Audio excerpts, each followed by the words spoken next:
Shalom Elohim, Bapak Ibu sekalian, teman-teman sekalian, puji Tuhan kita ketemu lagi dalam program Kesaksian Iman. Hari ini kita akan mendengarkan kesaksian dari Ibu Ari Mulyani, sebuah kesaksian yang keren, yang sangat menggetarkan jiwa, bahkan sangat mengharukan. Terus terang saya ketika mendengarkan kesaksian beliau, saya sungguh-sungguh berkaca-kaca mata saya. Sangat mengharukan. Perjumpaan pribadinya dengan Tuhan Yesus membuat kita terheran-heran betapa kasihnya Tuhan kita kepada beliau dan juga kepada kita semua. Saking kasihnya Tuhan Yesus kepada kita, Dia rela menjadi manusia dan menjadi sama dengan kita untuk menderita, bahkan disiksa, disalib dan mati demi kita supaya diselamatkan. Saudara, ini kesaksian yang luar biasa. Ibu Ari Mulyani mengalami perjumpaan pribadi yang luar biasa. Encounters yang luar biasa. Itu membuat kita tidak akan mungkin untuk mau meninggalkan Tuhan Yesus. Karena Dia sangat mengasihi kita. Karena Dia mengasihi Ibu Ari Mulyani, keluarganya, suaminya yang melakukan KDRT. Itu sampai berjumpa dengan Yesus, bertobat, dan diselamatkan. Anaknya yang sakit disembuhkan. Dan akhirnya mereka semua dibaptis. Tuhan menyelamatkan satu keluarga ketika ada jiwa di rumah itu yang sungguh-sungguh bertobat dan mengasihi Tuhan Yesus. Mari kita dengarkan kesaksiannya bersama-sama. Tuhan memberkati. Shalom semuanya saudaraku, dimanapun Anda berada. Perkenalkan, nama saya Ari Mulyani, saya dari Lampung. Saya mau menceritakan bagaimana saya itu bisa bertemu dengan Tuhan Yesus. Sebelumnya, saya mau menceritakan latar belakang saya dulu. Saya dilahirkan dari keluarga Muslim, tapi Muslimnya bukan Muslim yang begitu taat, ya sedang-sedang. Ibu saya sinden, bapak saya juga seniman. Lalu nenek saya itu dukun beranak melahirkan, lalu kakak saya yang dari bujang itu sudah menjadi paranormal. Kakak pertama saya laki-laki. Nah, dulu saya masih kecil, itu sekitar umur berapa ya, kelas 5 SD lah. Kelas 5 SD itu orang tua saya pisah, bercerai. Nah, ibu saya nikah lagi dengan orang lain, bapak saya tetap sendiri. Saya tidak mau ikut ibu ataupun bapak, saya ikut nenek sampai lulus SD. Begitu lulus SD, saya sekolah SMP. Seperti hari-hari orang Muslim umumnya, Muslim umumnya ya ngaji, ya sholat, ya apa seperti itu. Tapi kalau bapak saya itu tidak mengajarkan sholat, tidak. Tapi saya cari sendiri sama kakak saya perempuan, itu mencari sendiri, pergi ke musola seperti itu, karena yang terdekat dari rumah itu musola. Jadi masih kecil-kecil gitu pergi ke musola, ya ikut-ikut belajar ngaji, belajar sholat seperti itu. Ya bisa, cuman ya namanya anak kecil ya bisanya ya bisa aja kayak gitu kan. Lalu setelah saya pindah ke tempat bapak saya sekolah SMP, di situ saya sudah mulai sudah agak mengerti lah sedikit-sedikit ngaji itu, sudah sampai Al-Quran. Lalu kelas 2 itu saya mulai ada pertanyaan-pertanyaan. Saya sudah hatam 2 kali waktu itu, sudah hatam 2 kali di Al-Quran. Saya tanya sama bapak saya mau ikut sekolah yang di madrasah situ, saya bilang kayak gitu. Lah kenapa, katanya kan karena di situ bisa ada arti dari Al-Quran. Aku kepingin belajar arti dari Al-Quran itu apa. Saya bilang seperti itu. Bapak saya bilang silahkan, dibolehkan, tetapi jangan terlalu dalam, nanti kamu ndak stres. Kamu nanti ndak, ya intinya jangan terlalu dalam. Begitu.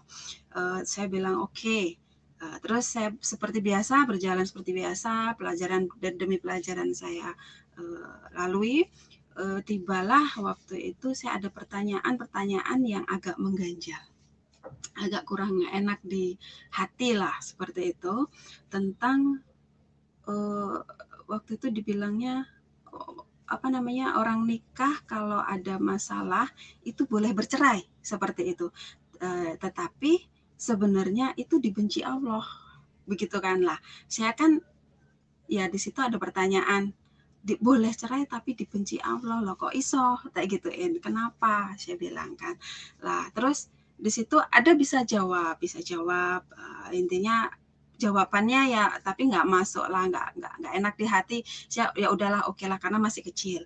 Lalu hari kemudian juga saya masih bertanya lagi, nah kalau seumpamanya suami istri, nah kalau seumpamanya KDRT seperti itu, kalau KDRT lah nanti gimana ya, pokoknya intinya boleh cerai tapi dibenci Allah, dibilang gitu. Lah ya saya terus cetuk tanya lagi, lah kalau dibenci Allah itu apa enggak masuk neraka, saya bilang kayak gitu kan. Kamu itu loh, jawabannya yang terakhir karena memang mungkin terlalu saya cerewet ya, saya terlalu cerewet, akhirnya jawabannya seperti, kamu tuh loh perempuan, kamu tuh kalau mau masuk surga nantinya ya kamu yang penting ikut laki-laki, maksudnya ikut suami kamu, seperti apapun kamu manut. Ya saya ngeyel, setelah ngeyel di situ saya dimarah-marah, dari marah-marah itu saya ngomong sama bapakku, kalau tadi aku ribut, aku tanya gini gitu nggak ini, akhirnya bapak bilang nggak usah berangkat lagi. Akhirnya oke lah, nggak berangkat, ya saya cuman belajar sendiri di rumah, baca Al-Quran sendiri seperti itu, tetapi nggak lagi ngertiin lagi, takut nanti nggak salah seperti itu kan, takut nanti nggak salah. Nah di situ lulus SMP, karena memang saya mau ngelanjutin sekolah itu nggak ada biaya, anaknya terlalu banyak, jadi saya kerja di umur 15 tahun. Di umur 15 tahun itu saya udah pergi kerja ke luar kota, ya kerja apa aja seperti itu, sampailah sekitar, kalau teman-teman saya itu umur segitu banyak yang sudah pada nikah. Saya sampai umur 18 tahun itu saya belum nikah, ya pernah lah pacaran sekali, tapi nggak lagi, cuman sekitar 4 bulan, tapi nggak mau lagi pacaran. Lalu 18 tahun itu pas waktu saya pulang dari kerja, bapak saya bilang, kamu sudah termasuk dewasa, teman-teman kamu sudah pada nikah, kapan kamu nikah, katanya kan, nanti kamu enggak dibilang perawan tua seperti itu, nah enggak baik katanya kan. Akhirnya dari situ saya doa, saya sholat, saya doa, saya bilang, aku nggak mau pacaran, kalaupun siapapun nanti yang mau dengan saya, dia berani nembung saya, ngelamar saya langsung, nembung sama orang tua saya terima. Saya mau siapapun itu, yang penting satu masih bujang dan orang baik-baik, saya bilang kayak gitu. Nah benar, itu di umur 18, nggak lama dari situ umur 19 saya ketemu sama orang itu, yaitu suami saya. Dia begitu kenal, ngomong senang, dan aku tantang seperti itu, dia langsung berani ngomong sama orang tua, dan sebulan kemudian dari kenal saya nikah. Jadi cuma 1 bulan perkenalan lalu kami nikah seperti itu. Nah di perjalanan di saat kami nikah, kami kan sama-sama muslim ya,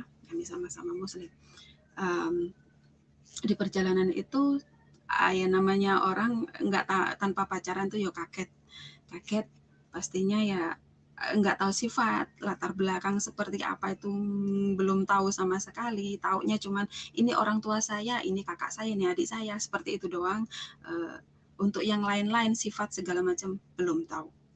Nah begitu mengancik, saya udah langsung hamil ya, langsung hamil di bulan kedua saya nikah, udah nikah itu saya langsung hamil. Begitu saya hamil pertama saya biasa aja, kedua saya bisa, maksudnya bulan kedua setelah bulan keempat itu mulai agak gesekan keluarga itu kuat banget, karena di mertua itu alirannya agak keras sedikit, untuk muslim yang agak keras sedikit. Saya sih ya anggap aja agak keras kayak gitu, karena berbeda banget dengan yang kami kami lembut seperti itu kan. Kami tidak selalu dengan kata-kata keras, jarang sekali dan udah alirannya lumayan cukup keras. Keluarga itu juga cukup disiplin karena mertua itu pensiun ABRI ya. Jadi lumayan disiplinnya tinggi banget. Bukan hanya disiplin dalam hal yang positif, tetapi dalam hal negatif pun KDRT itu mulai seperti itu. Begitu KDRT mulai dan keluarga besar yang pihak suami itu benar-benar tiap hari berantem itu hari-hari seperti itu. Jadi saya merasa nggak nyaman. Begitu saya merasa nggak nyaman, saya ngomong, saya protes kan. Saya protes, saya bilang, kayak gini nih nggak bener, masa iya sih keluarga kok kayak gini tiap hari berantem, saya bilang kayak gitu. Itu saya mulai nggak suka, agak nggak sukain lah gitu. Akhirnya saya karena nggak disukain, saya pulanglah ke orang tua saya. Orang tua saya seperti biasalah seperti itu, tapi suami saya memang keras banget. Masih hamil itu saya sering ditendang sampai pernah pendarahan, tapi saya bersyukur walaupun nenek saya itu tidak mengenal Tuhan, tetapi dia punya keahlian di bidang untuk dukun pijit tadi, dukun beranak tadi. Saya cuma lari ke tempat nenek saya dan saya cuma dipegang perutnya, habis itu besoknya udah normal lagi, nggak keluar lagi darah yang pendarahan itu. Nah setelah itu saya seperti biasa lagi, oke lah sudah dimaafin kayak gitu, seperti biasa lagi. Dan di umur 7 bulannya saya di 7 bulanin seperti biasa umumnya orang 7 bulan, dimandiin kembang, pakai kelapa muda seperti itu, terus ada marhabanan juga, lalu ada baca surat Yusuf kalau laki-laki biar ganteng anaknya, nanti kalau perempuan nanti biar cantik seperti Maria, jadi nanti dibacain di Maria sama di surat Yusuf, itu di Al-Quran ada. Lalu setelah 7 bulan selesai, 8 bulan itu ada ribut besar lagi, akhirnya suami saya diusir sama mertua. Diusir sama mertua. Karena suami diusir ya otomatis saya ya agak gimana ya, nggak enak gitu kan ya, masa iya suami pergi, masa saya di situ diem aja kan. Akhirnya saya pergi pulang ke orang tua saya. Ternyata suami saya ada di orang tua saya. Begitu.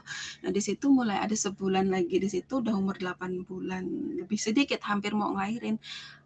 Berantem lagi sampai saya ditendang lagi perut saya jatuh dari ranjang. Itu benar-benar gelundung. Itu dengan perut besar umur 8 bulan lebih. Seperti itu. Dari situ orang tua marah-marah ya, sampai bilang pokoknya kamu kalau kayak gitu terus nanti begitu lahir udah kamu cerai aja. Seperti itu, kamu keterlaluan banget, dibilang kayak gitu. Kamu nggak ngeliat istri kamu hamil, apalah bla bla segala macam. Saya cuma nangis. Akhirnya saya berangkat ke dokter juga. Saya berangkat ke dokter untuk ngecek semuanya karena kan belum wayahnya melahirkan, takutnya nanti ada apa-apa. Kata dokter nggak ada apa-apa. Jadi saya kembali lagi, saya cuma dikasih vitamin saja sampai mau ngelahirin. Nah begitu ngelahirin ya oke lah, nggak masalah, dengan lahir dengan sehat dan puji Tuhan anak saya normal, tidak ada masalah apapun, walaupun sering pendarahan di umur 4 bulan waktu kandungan sampai 8 bulan juga jatuh. Puji Tuhan anak saya sehat, tidak kurang suatu apapun. Lalu di perjalanan saya pindah lagi ke mertua lagi karena memang belum punya rumah sendiri. Jadi masih sana sini di tempat mertua. Saya bikin di pekarangan mertua, saya bikin gubuk sendiri. Di situ saya belajar untuk mandiri, belajar untuk berdikari sendiri seperti itu. Nah di situ baru umur 3 bulan saya masuk rumah itu ya, gubuk itu. Nah suami kerasnya tambah lagi. Anak saya yang waktu itu umur 1 tahun itu sudah sering dipukul, sudah sering ditendang, sampai saya itu untuk ngelindunginnya itu babak belur. Dan kalau suami saya itu menghajar kami, itu orang tua ikut, mertua itu ikut. Yang belain saya cuma mertua laki-laki yang langsung mengambil anak saya gitu. Tapi kalau ngambil anak saya kan otomatis saya tetap dikebuki ya kayak gitu. Nah dari situ apa ya, maaf, apa intinya saya nggak kuat ya, nggak kuat. Lalu mertua itu semakin nggak suka sama saya, yang perempuan terutama.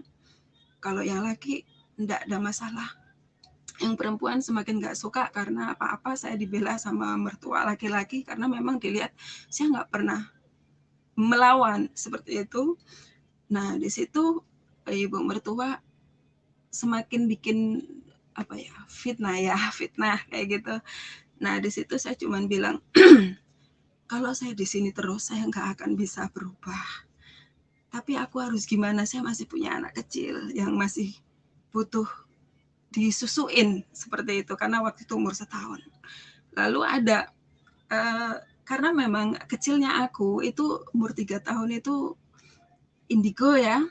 Kata mama saya dari umur 3 tahun itu sudah bisa melihat sesuatu, tetapi karena itu masih bahaya saya ditutup.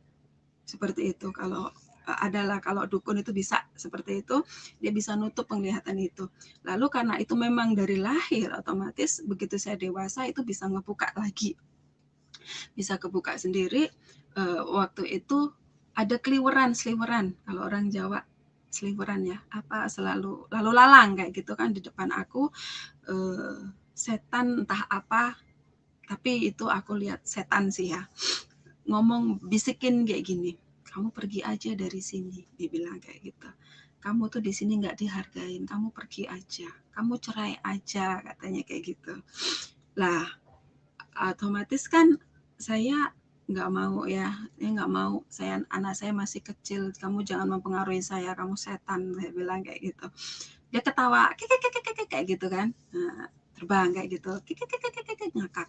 Nah terus saya kurang ajar kamu, saya bilang kan. Nah dari situ terus saya sholat. Aku harus gimana? Saya nggak mau kayak gini terus. Lalu di situ saya kok kakak saya pulang dari kerja itu dia bilang kamu mau nggak berangkat ke luar negeri, dia bilang kayak gitu. Anak saya masih kecil mbak, saya nggak mau, saya bilang ya nanti disape dulu, kalau memang kamu di situ terus kamu nggak akan berubah, kamu akan gitu terus, suami kamu nggak akan berubah juga, dia bilang kayak gitu. Itu suami kayak gitu, kalau memang kamu nggak mau cerai, kamu harus ngajar suami kamu dengan cara yang tegas juga, dia galaknya galak nggak bener, dia bilang kayak gitu kan, kata kakak saya. Akhirnya di situ anak saya umur 2 tahun, udah lepas susu ya, saya berangkatlah ke Singapura. Karena dulu kan prosesnya agak lama kan, di PT itu persaingannya cukup ketat. Saya berangkat itu di PT sekitar 6 bulan, lalu saya berangkat ke Singapura. Di Singapura sekitar 1,5 tahun karena memang banyak masalah ya, karena memang banyak masalah di rumah. Saya pergi itu bawa masalah, otomatis di pikiran, di hati itu selalu nggak enak kayak gitu kan, selalu merenung anakku gimana, mana waktu itu kan belum ada HP ya, tahun 2003 2004 itu belum ada HP. HP itu masih sangat mahal, ada tapi masih sangat mahal, jadi ya aku belum punya. Lalu juga aku mau ngirim surat itu juga males kayak gitu, malesnya ya karena ngelihat udah disuruh cerai seperti itu, udah disuruh cerai, jadi ya enggak lah, yang penting aku tahu, aku yakin anakku sehat seperti itu. Lalu di situ selama 1,5 tahun seperti biasa pula, karena kan memang kalau dapat majikan Cina, mohon maaf ya, dulu kalau sekarang udah berbeda. Kalau dulu itu enggak boleh sholat, enggak boleh pokoknya banyak hal yang tidak diperbolehkan, banyak hal ini nggak boleh, itu nggak boleh, ini nggak boleh. Nah seperti itu. Dari situ saya kan ya akal ya, punya akal lah dipakai. Saya bawa kain panjang, kalau orang Jawa itu jare. Nah itu saya pakai lengan panjang, kaki ketutup panjang juga. Nah, jari itu untuk tutupin begini, saya sholat. Karena saya dapat ruangan sendiri, saya dapat kamar sendiri. Jadi setiap malam, karena bisanya sholat cuma malam, kalau siang nggak bisa karena kerja. Jadi setiap malam saya sholat cuma isya, maghrib, sama kalau mau itu tahajud, kalau enggak ya enggak. Tapi saya juga bawa Al-Quran kecil segini, karena Al-Quran kecil segini ini kan bisa disakuin ya, maksudnya bisa masuk tas kemanapun, bisa dibawa seperti itu. Jadi di situ saya setiap malam pun ngaji, nggak ketang cuma di dalam hati atau cuma umi kayak gitu kan, tapi setiap malam saya ngaji. um, di titik yang agak berat banget, hari-hari itu agak berat banget, hari Minggu, majikan itu lagi ada acara, pergi, dia pamit ngomong kalau nanti aku pulang malam, seperti itu. Jadi kamu baik-baik di rumah, makan cukup, disediaan juga, terserah kamu makan apa aja silahkan, yang penting anjingnya dijaga, dikasih makan. Dia bilang kayak gitu. Oke, saya bilang. Di pagi, hari Minggu pagi jam 9 itu kan saya kan mainan sama anjing, mereka udah pergi dari jam 7, aku mainan sama anjing jam 9 pagi hari Minggu, itu mainannya keluar ke pagar kayak gitu ya, saya ambil mainan lagi, keluar lagi ya, seperti itu. Lalu nggak lama anjing aku itu keluar, ee itu yang biasanya itu dia di tempat rumputan, itu ada di plester ya, cubin ya, di cubin. Nah, di situ saya agak gerutu. Saya teriak-teriak, aku agak gerutu waktu itu. Saya bilang, kamu nih loh orang biasanya ngising di sana, di sana, kok kamu nya di sini. Saya bilang kan, saya agak marah kayak gitu.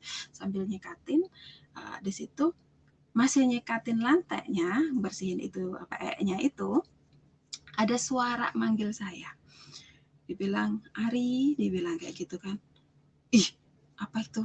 Kok ada suara? Ya, saya pikir setan ya, saya pikir setan, karena udah bisa melihat, tetapi nggak tiap hari juga, maksudnya hal-hal yang perlu saya ungkapkan, mungkin saya bisa, tapi kalau enggak ya enggak, seperti itu. Saya nggak mau, karena kalau ngeliat setan tuh capek, badannya capek banget, seperti itu. Jadi di situ kok ada suara, saya gitu kan, tapi kok Jawa, nggak mungkin, udahlah tak cuekin lagi. Nah terus suara itu ada lagi, manggil lagi, Ari, katanya kan, Nduk, katanya. Terus, kok Nduk sih? Siapa sih? Alah bodo amat lah, saya bilang kayak gitu. Saya bilang itu, saya cuekin, saya main seperti biasa, aktivitas seperti biasa. Sore-sore hujan nih, hujan, karena kerjaan udah selesai semua, otomatis saya mainan lagi sama anjing kan, mainan lagi. Setelah mainan, bola itu keluar lagi di garasi, luar garasi kan. Nah, saya keluar ambil. Setelah ngambil, hujan tambah deres. Saya mau masuk kan, nggak tahu kenapa kok bisa nggak bisa ngebuka kayak gitu kan, nggak bisa ngebuka. Saya cuma diem depipil ya, ngiup ya, berteduh di pagar kayak gitu kan. Nah, situ anjingnya nyamperin saya sambil gini-gini kan, pegang kaki saya kan, sambil kayak intinya manggil masuk kayak gitulah. Nah terus saya cuma elus-elus kepalanya, ya nanti ini bentar lagi mungkin bisa dibuka, saya bilang ini susah dibuka. Nggak lama dari situ suara itu manggil lagi yang pagi tadi, Ari masuk, katanya kan. Nah terus, loh kok ada suara lagi sih, saya bilang. Ya kan saya yakinnya apa, kenapa kok saya bingung lah, orang di rumah nggak ada siapa-siapa, dan saya nggak kenal siapapun di situ kan, nggak pernah keluar, nggak pernah ini, saya cuma kenal sama majikan kayak gitu. Otomatis ya saya, siapa sih kayak gitu kan. Akhirnya saya jawab di situ, siapa lo panggil terus dari tadi, kataku kan. Akhirnya masuk, katanya kan. Begitu aku buka, bisa, pintu itu bisa kebuka, langsung aku masuk ngikutin suara itu. Ke belakang, dibilang kan, ikut saya ke belakang. Begitu ke belakang, dia bilang ngacau, berkaca kayak gitu kan. Nah karena di belakang itu adanya kaca itu di depan toilet, akhirnya saya masuklah di situ. Begitu saya ngaca kacanya kan bulat tuh, saya ngaca, saya kaget di situ. Loh kok kamu, saya bilang kan. Yang saya lihat itu gambar wajahnya Tuhan Yesus. Ya saya bilang, loh kok kamu kan Tuhannya orang Kristen, kamu kan Yesus, saya bilang kayak gitu kan. Ngapain kamu nemuin aku? Saya bilang kayak gitu. Ngapain kamu nemuin aku? Dia senyum sambil tangannya begini. Dia bilang, kamu anakku, aku bapakmu. Dia bilang gitu kan. Terus aku jawabnya, ih anak aneh, gak mungkin lah. Kamu tuh kan Tuhannya orang Kristen, saya tuh kan Islam. Gak mungkin. Saya bilang kayak gitu. Mau apa? Mau ada apa? Katakan kayak gitu. Lalu dia senyum, besok kamu pulang. Kamu sekolah ya. Dibilang kayak gitu. Aneh-aneh lagi nih orang, saya bilang kayak gitu. Dari situ saya dari begini tersenyum, terus lama-lama hilang dan kembali ke wajah saya. Saya bilang, aneh loh nih orang. Lah wong Tuhannya orang Kristen kok nemuin saya. Lah wong saya ini apa ya? Lah harusnya kan orang apa ya? Yang ketemu saya, yang nemuin saya harusnya kan Muhammad kah atau leluhur yang lain kah, kayak gitu kan. Kan banyak kan leluhur-leluhur yang lain yang pendahulu-pendahulu kayak nabi-nabi yang lain. Lah ini kan Yesus ya nggak mungkin dong. Tapi di situ saya nggak ngerasain takut karena memang hari-hari ngeliat setan ya. Karena ngeliat hari-hari ngeliat setan, ngeliat itu nggak takut dan berbeda gitu loh, berbeda banget. Nah di situ beberapa hari itu saya cuman ngedumel ngomong sendiri, ngomong nggak mungkin. Tapi di sini inget terus, di ini inget terus. Aneh, inilah aneh itu apa aneh. Yesus nemuin aku, oh aneh, nggak mungkin, aneh kayak gitu kan, ngomong sendiri. Tapi di sini tuh ada perbedaan, ada sedikit nyaman kayak gitu. Ya, tapi belum mengerti ya, belum mengerti. Beberapa hari kemudian, waktu itu kan saya sholat, saya cuman ngomongnya doanya gini, eh, saya minta jalan yang lurus, saya nggak mau cerai, saya mau damai. Nah, ini ada apa dengan Yesus dengan nemuin saya? Ini kan nggak mungkin. Saya Muslim, Yesus itu Tuhannya orang Kristen. Kok dia nemuin saya? Kan nggak mungkin. Kayak gitu. Ada apa dengan, sedangkan saya ini nggak tahu tentang Kristen, nggak tahu tentang apa, nggak ngerti. Setahu saya suruh sholat ya sholat, saya ngaji ya tiap hari ngaji, nggak ketang delik-delik, kayak gitu kan. Ya pokoknya saya melakukan apa yang memang di ini kan di Muslim ya, karena memang saya Muslim ya, apa yang di ini kan. Nah terus hari-hari saya tetap seperti itu doanya. Pokoknya saya minta jalan yang lurus, saya minta damai, saya nggak mau cerai. Lalu itu kan ketemunya hari Minggu. Di malam Jumatnya, biasanya kalau saya itu habis sholat maghrib atau sholat isya, itu baca Yasin, kalau setiap malam Jumat itu minimal 3 kali.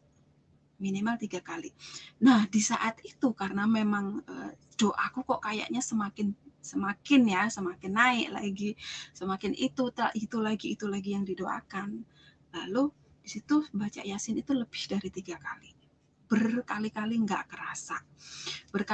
kerasa sampai malam jam 11 lebih dikit lah, belum ada jam 12. Di situ saya bilang gini, aku mau sholat tahajud lah nanti, saya bilang kan, tapi aku mau tidur dulu. Karena apa, kalau nggak tidur dulu itu kan kurang baik, mas, nggak tahu ya, kurang afdal atau gimana gitu. Pokoknya tidur dulu baru boleh sholat tahajud. Nah saya tidur sekitar 2 jam. Jam 2 aku ngidupin alarm kan jam 2. Saya bangun, begitu saya bangun saya langsung seperti biasa wudhu apa segala macam, saya sholat tahajud. Nah begitu saya sholat tahajud, di tahiyat akhir ya, sujud yang terakhir itu tuh ngerasain di sini kayak ada yang megang gitu. Ini dipegang terus kayak gitu kan, itu rasanya hangat, kayak gimana itu jalar ke belakang ke seluruh tubuh tuh kayak kesetrum gitu, kayak gitu, kayak kesetrum kan ya. Aneh ya, kuping aku tuh kayak semua, tangan aku tuh ngerasain beda banget. Saya bilang kok aku mau nangis kayak gitu, mau nangis, mau ketawa, mau nangis, ini ngapa sih, badan aku kenapa, saya bilang kayak gitu. Lah habis itu sudah kerasa semua, udah agak lama sekitar 10 menit itu saya duduk, udah selesai tuh saya duduk. Begitu saya duduk, saya tahiyat akhir kan, mau salam gitu, mau salam lirik kanan lirik kiri gitu. Di depan saya ada yang duduk. Ada yang belum salam tuh, ada yang duduk, lalu tangan dia ini beginiin saya. Beginiin saya, terus saya waktu itu langsung ngerasain nangisnya bener-bener keluar ya, bener-bener nangis. Dibilang, kamu minta damai? Ya, aku damai itu. Kamu cari jalan yang lurus untuk menyelesaikan masalahmu? Ya, akulah jalan itu yang lurus. Kamu mau tidak cerai? Ya, aku kehendaki itu. Seperti itu, lalu saya melihat langsung. Saya nggak berani nunduk lagi karena ini sudah kayak udah nggak bisa ngomong apa-apa. Saya ngelihat langsung ini mahkota duri. Di sini darah bercucuran, seger banget.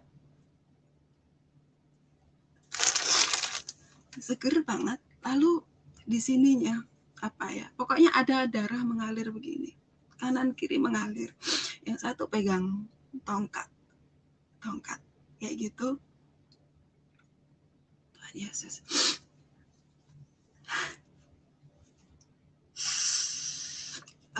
di situ dia bilang, aku anak, kamu anakku, aku bapakmu, ikut aku. Dia bilang kayak gitu. Saya nggak bisa ngomong apa-apa, tapi hati saya ngomong, kamu siapa? Aku bapakmu. Jawabnya dia kayak gitu. Padahal itu dalam hati, kamu siapa? Karena kan aku nggak boleh ngomong karena masih sholat. Saya masih begini, gitu kan? Kamu siapa? Dijawab, aku bapakmu. Akulah jalan yang kamu cari. Tidak ada jalan lain yang menuju ke Bapa kalau tidak melalui aku, dibilang kayak gitu. Di situ saya nggak bisa ngomong apa-apa, sampai nangisnya cukup lama. Lalu saya ingat saya masih sholat belum salam. Saya salam kanan, salam kiri. Akhirnya begitu saya tanya, sebenarnya kamu siapa? Saya bilang kan. Dia senyum. Dia di sebelah aku, dia duduk di sebelah aku, pindah di sebelah aku, dia rangkul saya dari samping begini, diginiin. Tenang. Bukan kamu yang memilih aku, tetapi akulah yang memilih kamu. Saya masih nggak ngerti, karena kan ya memang saya nggak ngerti apa-apa, gitu kan. Itu kayak rasanya tuh kayak dipeluk seorang bapak yang luar biasa. Saya merasakan kasih sayang Bapak yang benar-benar, ini loh, Bapak yang sesungguhnya. Waktu itu saya sempat ngomong, Bapakku itu di rumah, kamu nggak mungkin Bapakku, karena Bapakku di rumah. Kamu kan roh, saya bilang. Nggak mungkin. Aku tahu kamu roh, tapi kamu beda, kamu baik banget sama aku, saya bilang. Sebenarnya kamu tuh siapa? Bolak-balik, padahal sudah dijawab aku bapakmu, tapi aku masih tanya terus. Lalu terakhir malam itu dia bilang, besok kamu pulang, kamu pergi ke Hong Kong sekolah, gitu kan. Lalu saya semalaman itu dari jam 2 sampai pagi, sampai subuh saya nangis. Nangis itu kayak meluapkan unek-unek, kok aku begini ya, kayak curhat gitu lah, kayak curhat. Dia cuman beginiin, iya, kayak gitu aja. Lalu sampai pagi saya sholat lagi kan, saya sholat lagi subuh seperti biasa. Nah, hari-hari itu saya merasakan sukacita, unik, nyaman kayak gitu kan, nyaman di hati itu nyaman. Tapi di sini masih bertanya terus. Di sini masih bertanya, saya bilang, sebenarnya ada apa sih dengan aku, kok Tuhannya orang Kristen tuh nemuin aku kayak gitu, kok Yesus ini nemuin aku, sebenarnya ada apa dengan aku. Tapi nggak apa-apa lah, saya bilang, yang penting orang itu baik kok, walaupun kata orang itu ini roh itu roh ini, tapi aku ngelihat roh ini satu ini baik banget sama aku bisa curhat, aku nggak takut, nggak seperti setan yang lain seperti itu kan, roh-roh yang lain yang dia suka nakut-nakutin, dia suka ngagetin, dia suka pokoknya mempengaruhi hal-hal negatif. Ini yang saya rasain beda. Lalu di situ di hari berikutnya, waktu itu hari apa ya, Minggu kalau nggak salah ya, Minggu lagi tuh pagi majikan tuh pergi lagi, tapi waktu yang hari Minggu kedua itu saya nggak mainan sama anjing, tidak. Cuman hari itu majikan bilang, kamu hari ini istirahat, kamu nggak usah ngapa-ngapain, pokoknya kamu hari ini istirahat total, dia bilang kayak gitu. Jadi di situ saya kan nggak ngapa-ngapain, di dalam kamar, paling keluar cuma makan kayak gitu, nanti masuk lagi ke dalam kamar tiduran. Nah, di saat itu saya duduk sambil baca Al-Quran ya, lalu saya tuh ngomong gini, kalau memang kamu benar Bapakku, sebenarnya apa sih yang membuat orang Kristen itu menyembah kamu, saya bilang kan. Dia datang, langsung kayak langsung ada aja di sebelah aku, dia bilang, sini, kata dia kayak gitu. Datang lagi, saya bilang kayak gitu kan. Gimana? Aku pengen tahu, saya bilang, kenapa kok orang Kristen itu nyembah kamu? Sini, buka tangan kamu, dia bilang kan. Saya buka tanganku seperti ini, seperti orang berdoa begini. Lalu kamu lihat dalam-dalam di tangan kamu mau masuk di dalam. Seperti itu saya resapi, seperti saya itu masuk ya, roh saya itu kayak dibawa masuk kayak gitu. Nah, di situ dibawa ke alam lain ya, dibawa ke alam lain, saya dilihatkan kayak layar lebar banget, tetapi saya ada, cuman itu di masa lampau kayak gitu kan, di masa yang cukup nggak ngerti kayak gitu kan. Di situ begitu masuk itu pertama kali gelap banget. Saya kan takut ya, saya langsung gandeng tangannya Bapak kan, karena tapi begini ini bisa kepegang. Tapi anehnya lah, saya bilang kayak gitu kan, roh ya, tapi kok aneh, tak tarik gini kok kepegang kayak gitu kan. Nah, terus takut, jangan takut katanya kan. Oke, coba perhatikan, kamu cukup melihat. Nah, begitu itu hitam pekat ya, pokoknya hitam. Terus nggak lama kemudian ada putih ya, ada putih, ada hitam. Lalu di situ ada air, lalu di situ ada angin. Begitu ada angin, di situ ada kayak debu tanah kayak gitu tuh, gerumpel, itu bentuk bulatan. Lalu di situ satu tuh tumbuh-tumbuhan kayak rumput, pohon kayak gitu, tumbuh satu-satu. Nah, lalu nggak lama dari situ ada binatang 1, 2, 3 kayak gitu kan, semua binatang ada. Lalu nggak lama dari situ angin besar tuh kayak gitu kan. Begitu angin besar itu tuh kayak debunya itu kan kayak angin apa ya, puting beliung apa sih. Nah, debunya kan naik tuh. Debunya naik itu kayak bentuk sesuatu. Begitu bentuk sesuatu langsung puk, kayak taruh aja di tanah ya. Ditaruh di tanah itu berbentuk manusia. Lalu di situ berdiri dan hidup seperti biasa. Saya bilang, itu manusia kayak gitu, saya bilang kan. Lalu dari situ nggak lama kemudian dia kayak ditidurin gitu, plek kayak gitu kan, ditidurin. Ini kayak ngambil sesuatu di dada sebelah kiri, bunyi tek kayak gitu. Bunyi tek, terus habis itu ditaruh di sebelah laki-laki itu, ya manusia yang pertama tadi, di sebelahnya terus wujud tutut kayak kayak kebentuk aja, bentuklah manusia lagi dan perempuan, ada rambutnya panjang. Nah, saya bilang, hah? Ini laki-laki, ini perempuan, ini apaan? Saya bilang kan, Pak, ini apa? Cukup kamu lihat saja. Ya, saya akan bertanya terus, tapi ya cukup kamu lihat saja, seperti itu jawabannya itu.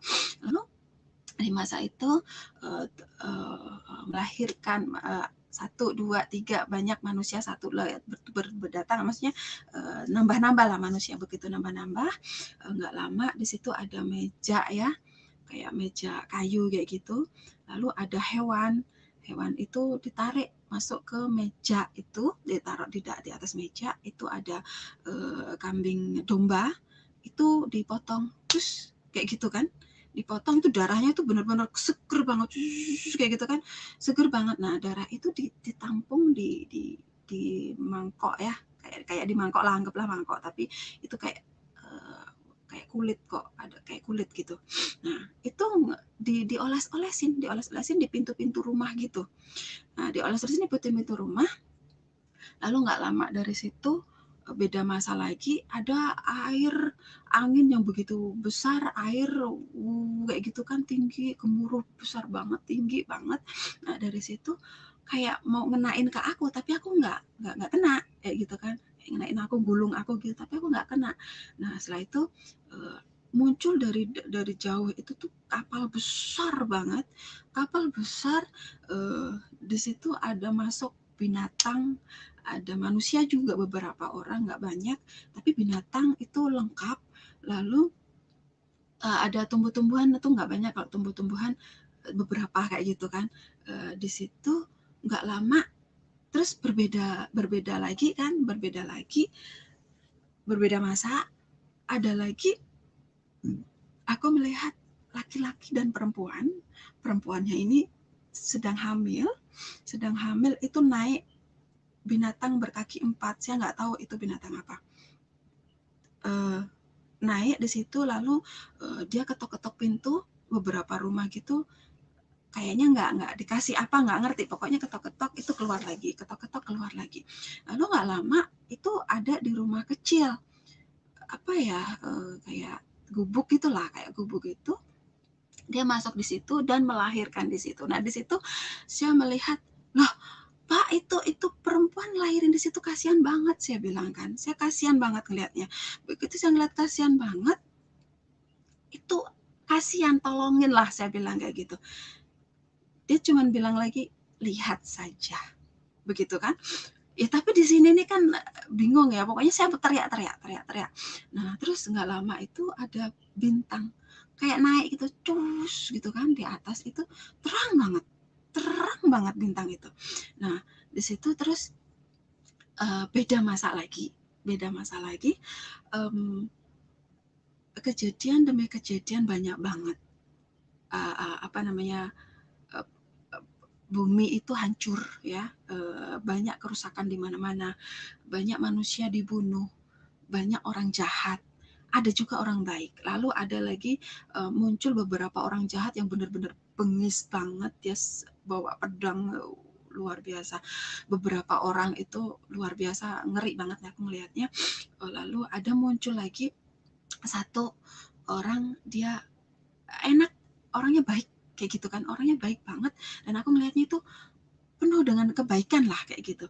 Nah terus yang orang-orang jahat yang bawa pedang, bawa apa tadi itu, kayak cuma digini kayak gitu tuh hilang, hilang kayak gitu, nggak ada aja, hilang gitu kan.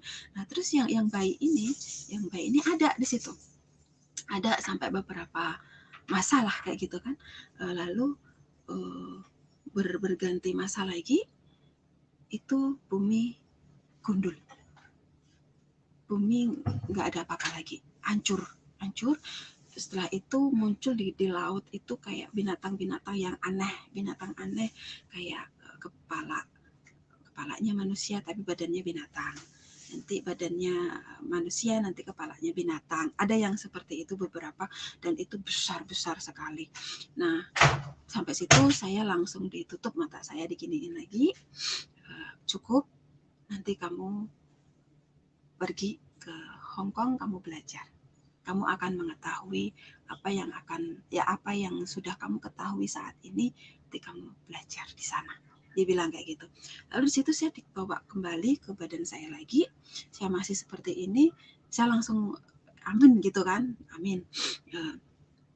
Saya cuma bilang, ada apa dengan saya? Itu saja. Besok kamu pulang, kamu pergi ke Hong Kong. Nah, karena kan saya hari-hari itu agak aneh ya, bicara sendiri lah, apalah kayak gitu. Orang melihatnya saya gila. Ya, saya pulang di perjalanan itu dibilang saya gila. Padahal majikan saya baik, majikan saya kepengen ngobatin saya seperti itu. Tapi saya bilang enggak, bapak saya nyuruh saya pulang. Saya bilang kayak gitu. Akhirnya oke, diizinkan, tetapi dengan satu syarat, kamu harus tanda tanganin kalau kamu memang minta pulang. Walaupun ini saya mau ngobatin kamu. Iya, saya akhirnya tanda tangan, nggak ada tuntutan sama sekali lah, intinya seperti itu. Saya pulang ke Indonesia, di perjalanan saya dibilang gila, tetapi puji Tuhan, duit semua yang dikasih majikan utuh, tidak kurang sepeser pun, kecuali untuk perjalanan saya pulang, naik travel, sama untuk makan di jalan. Itu saja. Lalu begitu saya sampai pulang di rumah, karena kakak saya tadi paranormal ya, diobatin sama kakak saya. Kakak saya bilang, kamu cari paranormal lain, karena maksudnya kalau sedarah itu kurang bisa lah, seperti kurang bisa nyatu lah obatnya, kurang gimana lah, aku nggak ngerti juga, intinya. Terus di situ saya diobatin tempat lain. Nah, di tempat paranormal itu saya diobatin pakai obat itu jamu-jamuan kayak gitu tradisional, disuruh minum.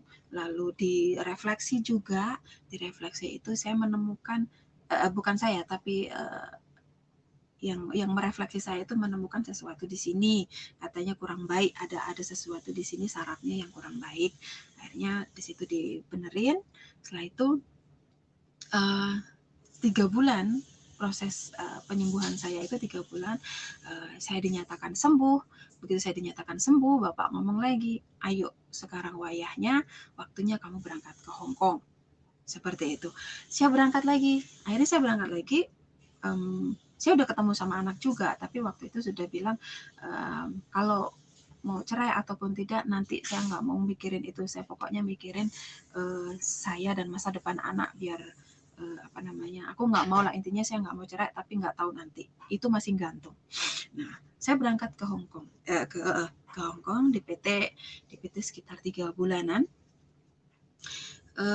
Di 3 bulan saya berangkat ke Hong Kong itu sekitar 1 minggu di Hong Kong itu saya disuruh holiday ya sama majikan itu. Di sana aku dikasih holiday tiap minggu. Saya bilang, karena hari itu memang baru seminggu, saya nggak tahu mana-mana ya, akhirnya saya bingung dan saya nggak mau keluar. Tapi saya dimarahin sama majikan. Dia bilang, kalau kamu nggak mau keluar, nanti saya yang didenda sama pemerintah. Dia bilang kayak gitu. Aku nggak akan lapor kok, karena memang aku belum ngerti mana-mana. Aku nggak lapor kok, aku bilang kayak gitu.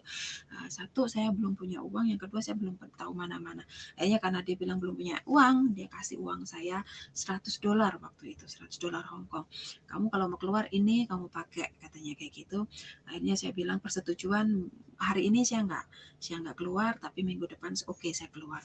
Nah, di hari minggu ke depannya saya ngomong kan, saya mau keluar kemana, saya nggak tahu mana-mana. Akhirnya saya ingat lagi, bapak yang sama aku masih ada nggak ya, gitu kan. Karena kan waktu itu kan tidak boleh terlalu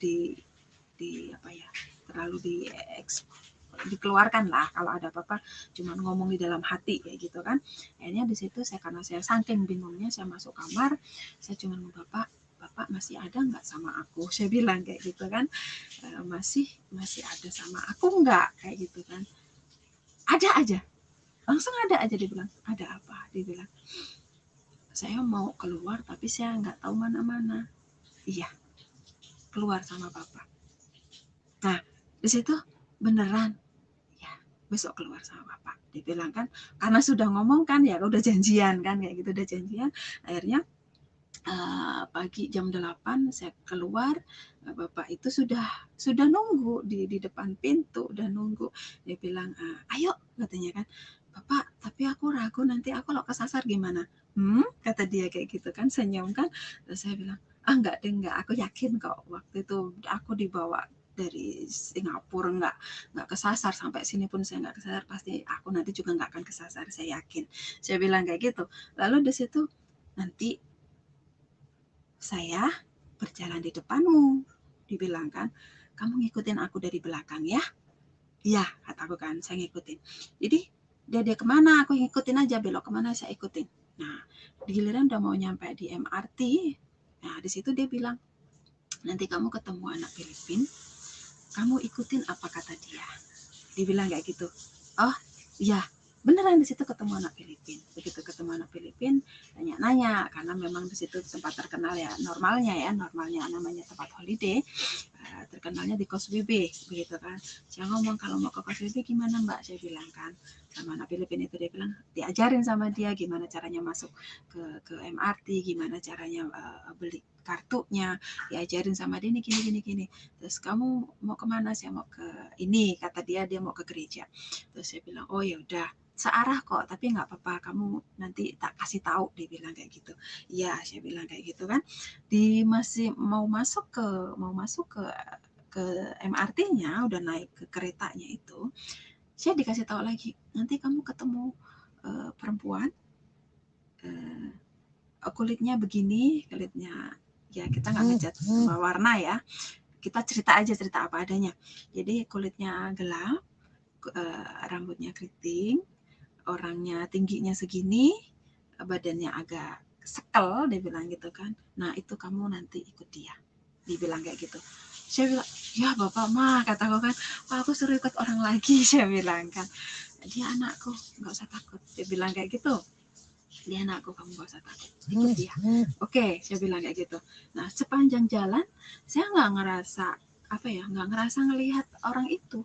Saya nggak ngelihat, padahal saya udah cari, maksudnya mata saya tertuju ke lorong kereta itu nggak ada, ke sebelah sana juga nggak ada, aku cuma diem. Akhirnya di situ tibalah di pemberitahuan di stasiun Pinhao begitu kan. Nah di situ kok dia langsung ada di depan saya, pojokan, dia tidur ternyata. Dia ngulet, dia bilang, "Oh udah nyampe ya ternyata." Ya saya kaget, kok orang ini ya, ini berdirinya seberapa ya, nanti kira-kiranya nanti nggak taunya bukan gitu kan. Nah begitu dia berdiri udah nyampe Pinhao nih, saya kaget, oh ya orang ini berarti ya. Saya nanya, mbak orang Indonesia?" "Iya Mbak, saya orang Indonesia." "Mbak mau kemana?" "Saya mau ke Pinhao, ini mau turun." "Setelah ke Pinhao mau kemana?" "Mau ke gereja." "Aduh, kok ke gereja sih?" katakan. "Loh kenapa? Saya orang Kristen, hari ini hari Minggu, saya harus ke gereja," dia bilang kan. Terus, "Enggak gitu Mbak, ya gimana ya, kenapa?" "Bapak saya nyuruh saya ikut kamu." "Hah? Bapak kamu siapa?" Dia bilang kayak gitu. Saya bingung ya, saya nggak bisa ngejelasin. "Aduh, bapak saya siapa ya?" Saya bilang, "Gimana aku ngomongnya, aku bingung Mbak," katakan kayak gitu kan. Lalu dari situ, "Yaudah nanti kita turun dulu yuk." Aku dirangkul dari situ, saya turun, begitu turun di jalan, dia tanya lagi, "Siapa? Bapak siapa?" "Gini Mbak, saya ceritain ya, takutnya nanti kalau nggak saya ceritain, sampean nggak akan percaya," saya bilang. "Ya udah ceritain," kata dia kan. Itu saya ceritain dari awal, ya kan, dari awal dari Singapura itu sampai itu, dia bilang, dia nangis. Begitu dia nangis, dia bilang, "Eh, aku yang dari lahir itu aku belum pernah ketemu," katanya kayak gitu. "Aku belum pernah ketemu, ini kamu udah ketemu." "Ya, iya, ikut aku," katanya kayak gitu, "ikut aku." Terus aku bilang, "Tapi kamu mau ke gereja?" "Saya nggak mau Mbak," saya bilang. "Iya nggak apa-apa, aku nanti ke gereja, kamu tunggu di depan ya. Tunggu nggak lama kok, 2 jam aja, 2 jam aja." "Ya," kata dia. Iya kata kan, begitu iya, saya duduk kan di depan di bawah kan itu lantai 2 kan naik tangga gitu. Jadi saya tunggu di situ, saya dikasih sarapan, saya dikasih buku-buku bacaan biar nggak boring sambil nungguin. Nah, dia naik nih, "Tak tinggal ya?" "Iya." Begitu dia naik, saya mau buka buku-buku. Saya lapar kata anak itu. Tak tutup lagi belum jadi buka, saya mau makan. Baru mau buka lagi kok nggak enak ya rasanya. Maksudnya hati ini nggak enak, tak taruh lagi. Nah, lalu di atas itu mulai musiknya udah mulai, ibadahnya udah mulai, terus aku ngerasain kok aneh ya, gelisah gitu, berdiri duduk kayak gitu kan. Lalu saya nanya sama mbak-mbak yang nungguin tempat nasi itu kan, saya nanya, "Mbak, di atas ada apa sih? Kok ada suara musik?" Saya bilang kayak gitu. "Itu di atas ibadah," dia bilang. "Oh, kalau ibadah kayak gitu ya nyanyi-nyanyi?" "Iya," katanya. "Kamu mau naik?" "Enggak, saya Islam," saya bilang kayak gitu. "Oh, ya udah nggak apa-apa, tungguin di situ aja, temannya Mbak Santi ya," dia bilang. Namanya Mbak Santi, yang tadi teman aku. "Iya," "ya udah tunggu aja di situ," dia bilang kan. Saya mau makan nggak jadi, mau ini nggak jadi. Musik itu semakin semakin ini kok semakin enak kayak gitu kan, kaki aku semakin kegerak kayak ngikutin aluran musiknya. Lalu dari situ nggak lama saya lari naik, ini nggak bisa ditahan, kaki nggak bisa ditahan, saya lari naik. Begitu saya masuk ke pintu, karena sebenarnya pintunya tuh kedap suara gitu kan, tapi bisa kedenger gitu kan karena memang di bawah kan. Nah, begitu aku masuk, bapak yang bersama aku di sepanjang jalan itu yang tadinya pakai baju cuman putih-putih aja, itu berubah total jadi baju kerajaan. Mahkota durinya itu berganti dengan mahkota, benar-benar mahkota raja. Dan saya bilang, "Hah, bapakku ganteng banget." Saya bilang kayak gitu. Begitu saya teriak, bapakku ganteng banget.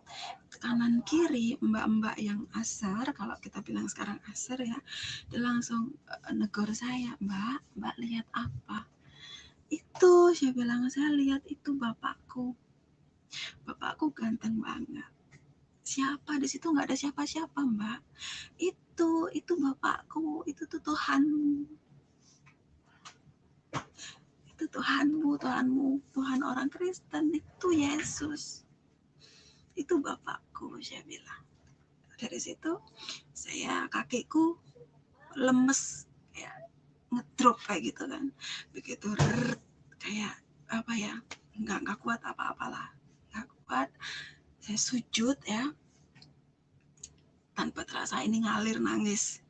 Begitu nangis saya dirangkul, digandeng kan, dirangkul gitu sama dua aser.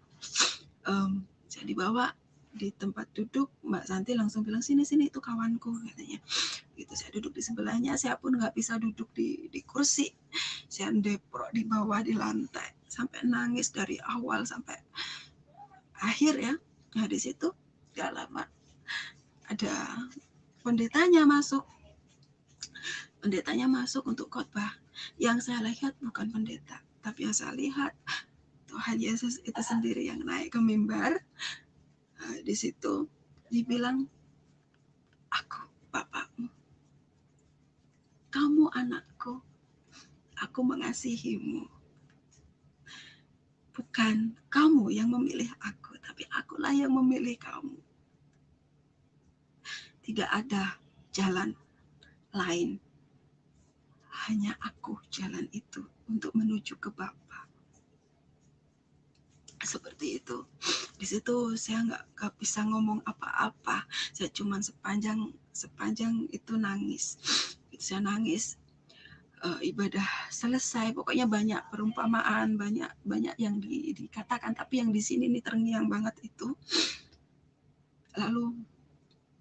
Lalu di situ saya diajak masuk ke pendeta ya, ke ruangan pendeta. Begitu masuk ke ruangan pendeta, saya diajak cerita, disuruh cerita begitu, ada apa kok tadi ada nuding di situ, ada bapak siapa, dibilang kayak gitu. Ya tadi saya ceritakan, akhirnya saya cerita dengan pendetanya, dengan ibu pendeta, karena laki perempuannya pendeta semua. Saya cerita di situ kalau saya dari Singapura begini sampai tempat itu. Lalu dia bilang, kamu tadi bilang suruh sekolah di sini. Iya, saya bilang, sekolah apa? Nggak tahu. Nggak tahu. Dia pegang kan, bu pendetanya pegang, sekolah ini bukan, dia bilang. Nggak tahu juga, nggak tahu. Lah terus kamu di sini suruh sekolah apa? Nggak tahu, saya bilang. Gini, di apa namanya, waktu itu saya disuruh melihat, saya ceritakan di tangan begini, langsung Bu Pendeta langsung bilang, langsung buka Alkitab, apa kamu suruh, coba kamu baca ini Alkitab, dibilang kayak gitu kan, coba kamu baca dari pertama, apa yang kamu bisa lihat di situ, dia bilang. Begitu saya baca Kejadian ini, Alkitab pertama kali, lembaran pertama ini, saya langsung nangis. Saya langsung nggak bisa ngomong yang anak-anak. Aku bilang, ini yang saya lihat waktu pertama kali saya lihat di tangan saya. Ini seperti ini di buku, kok bisa ini ada bukunya, saya bilang. Kok bisa ini ada bukunya? Di waktu itu saya melihat di tangan aku masuk, saya bilang. Oke, coba kamu tanya sama bapakmu, apa itu sekolah itu yang disuruh, dia bilang. Terus saya ngomong kan, Bapak apa bener ini, saya bilang kayak gitu. Senyum, ngangguk dan senyum. Akhirnya iya, kataku kan, begitu iya. Karena kamu muslim, kamu harus belajar dari nol, dibilang kan, kamu harus belajar dari nol, pengenalan akan Tuhan, seperti apa, siapa itu Tuhan Yesus, dibilang kayak gitu kan. Kamu mau? Iya, saya mau, saya bilang kan. Akhirnya di situ, tapi kamu harus dibaptis, karena kalau belum dibaptis nanti kamu nggak ngerti, dia bilang kan. Oh iya, saya mau dibaptis. Akhirnya dari situ konseling untuk baptis ya. 2 minggu kemudian saya dibaptis. Setelah itu saya masuk sekolah yang Kom 100, karena aku di Bethel, di situ gerejanya gereja Betani ya. Di situ Kom 100. Ya saya normal sih, maksudnya nggak ada masalah apa-apa ya. Saya senang karena apa? Yang saya lihat dengan yang di sini selalu klop kayak gitu kan, selalu sama. Oh berarti yang tak lihat waktu itu, oh di sini ada. Lalu ada perjalanannya begini, oh ini ada kayak gitu kan.